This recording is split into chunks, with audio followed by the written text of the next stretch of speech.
Hello दोस्तों, राम राम। हमारे YouTube channel पर आप सभी का स्वागत है। आप सभी के बीच में एक बहुत प्यारा ही नाची गीत गाने जा रही हूँ। कमेंट और लाइक जरूर करिएगा।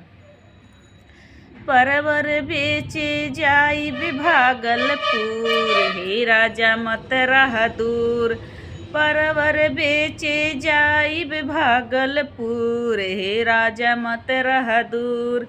परवर बिच बिच टिकवा गढ़इबे, परवर बिच बिच टिकवा गढ़इबे। टिकवा पहिरब जरूर, हे राजा मत रह दूर। परवर बेचे जाइब भागलपुर, हे राजा मत रह दूर। परवर बिच बिच हरवा गढ़इबे, परवर बिच बिच हरवा गढ़इबे।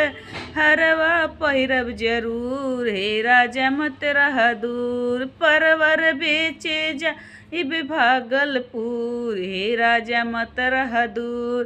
परवर बेचे जाइब भागलपुर, हे राजा मत रह दूर। परवर बिच बिच झुमका गढ़इबे, परवर बिच बिच झुमका गढ़इबे। झुमका पहिरब जरूर, हे राजा मत रह दूर। परवर बेचे जाइब भागलपुर, हे राजा मत रह दूर।